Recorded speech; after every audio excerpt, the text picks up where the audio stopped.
To the weekend. Hope you're enjoying your Saturday, or depending which parts of the world you're in, could even be Sunday. But let's assume it's Saturday. Kind of get a breather this weekend because next weekend is going to be a very busy weekend for us.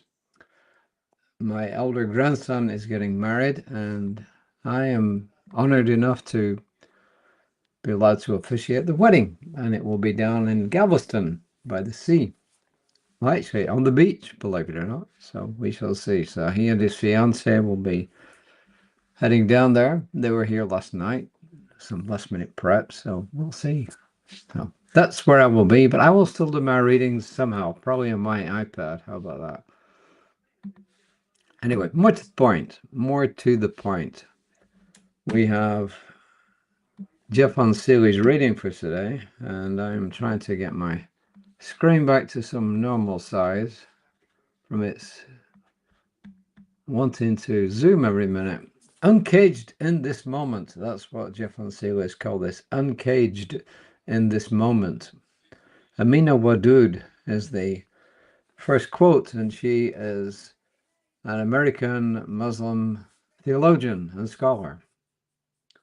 And she says, the sacred begins where you awaken to your own worth. The sacred begins where you awaken to your own worth. And Ernest Holmes in the Science of Mind textbook on page 183 says, it is not enough to say that God is. The concept must be brought home to the mentality of the individual and unified with it in order to have it expressed through them. So it becomes not theoretical anymore, but personal and practical. So you personalize it. So in other words, you are that expression that God is. And Jeffon says, what, or he asked the question, what is spirituality? What is God? These two questions draw humans into seeking some kind of definitive answers. For what? For the journey of life. What is so fascinating is that it is us, our minds and our consciousnesses, that we use to try to answer them, these questions, that is. And he says, historically in this quest, when people feel a pull towards an answer, they create stories to try to encompass the all-encompassing, which is hyphenated and capitalized. For some, these stories become the foundation of a book. And these books become the tools to the enlightenment or salvation of themselves and others.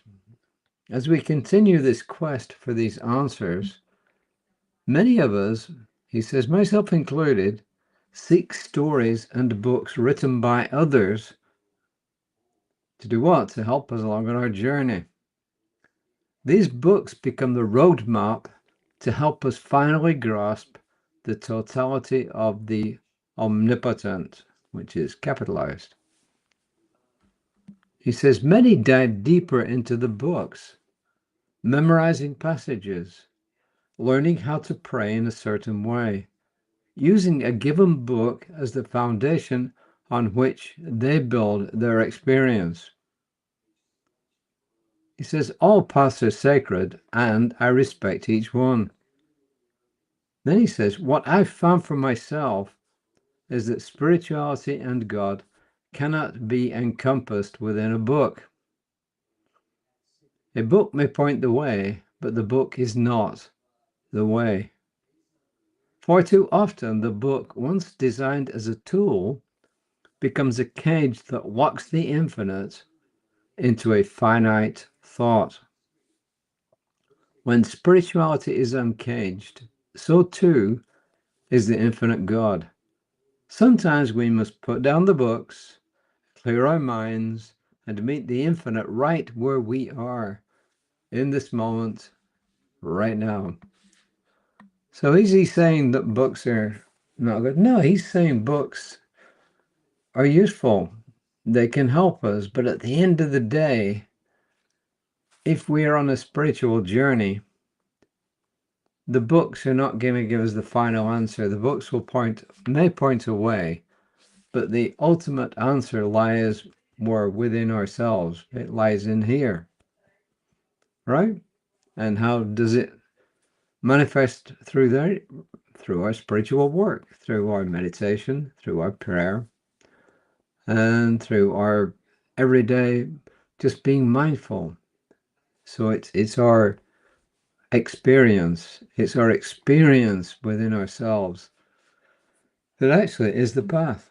And everything else just points to that path. As Jesus said, the kingdom of heaven is within you. The answers are within you. The path to the divine is within you. It's not outside. Outside things help, but the ultimate path is within you. And until you start going within you, you're really not going to get satisfaction on your spiritual journey. But when you do start to do that, you will get satisfaction. So let's finish on a positive note. Speaking of positives, 3 things. One is Reverend Lisa, my colleague, will be on at 9:15 tomorrow morning. There will be a service at 11 a.m. from Creative Life Spiritual Center, and it will be surrounded by, well, it will be a talk by Reverend Jesse Jennings, surrounded by music and some meditation, openings, benedictions, and so on. And then I'm going to remind everyone my World Religions class is coming up, which starts on Thursday, this coming Thursday, the 16th. It's from, 7 to 9 p.m. Central Time, so tune in. I put a link there. You can find it. It's going to be an 8-week program. There will be lots of information, and there will be a workbook to make it easier. So lots of information about lots and lots of religions, starting in primeval times, believe it or not, but encompassing lots of religions, including all the modern ones. So that is all I have to say. My hope and prayer is for each and every one to have a wonderful rest of the weekend, wonderful rest of the day, whenever that is, whenever you watch this. So until next time, thank you very much for watching and listening. Namaste.